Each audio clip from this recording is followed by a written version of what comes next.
Hey, how you doing? I'm on the bus on my way to work. Okay, so one of the most common mistakes I see nowadays is like from the religious people, they think that Babylon, that the bad guy, is one person, the Antichrist. But the beast of Babylon has many heads, many horns, and I have videos that go over the details about who those people are according to the chronology.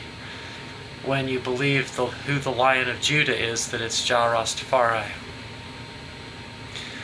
And then it doesn't just end with the religious people. The people that, there's going to be an economic collapse, and they use facts instead of beliefs and things like that to determine what's going on, that there's going to be an economic collapse. They say that there's the 2% that rule the world, and that 2%, there's like a man behind the curtain pulling all the levers, like on Wizard of Oz, pulling all the levers and deciding everything.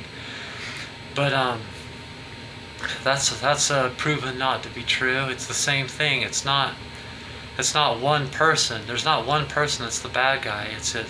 The bad guy is 666, which of course is the narcissist epidemic, and it's in all the important places with all the rich people that rule the world, but really everybody's just doing the best they can. And a narcissist doing the best they can is a horrible thing, but they're still someone doing the best they can.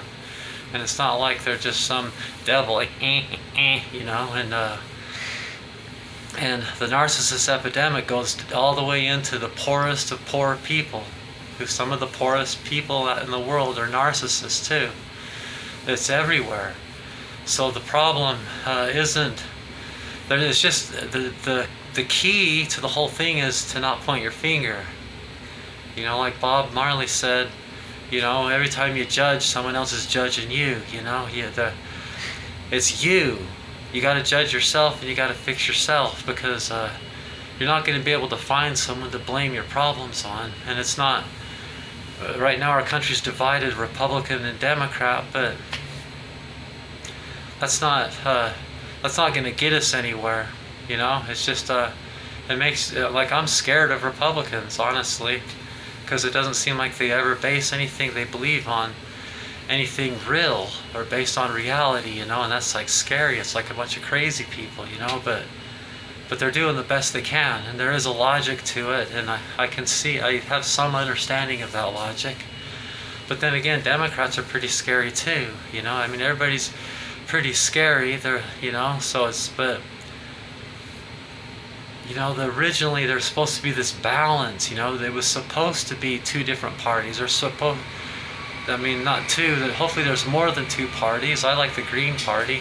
But it's a balance. It's a balance of the fact that there's always going to be many different perspectives, many different opinions, probably as many as there are people, really. And that the best you can ever hope for is a balance, but not one person being right and one person being wrong. So divide and conquer is the source of war, but it only works because of the narcissist epidemic, which narcissists, someone else is always to blame, and they're never to blame. So it's really, the problem is 666. It's inside you. It's the narcissist epidemic.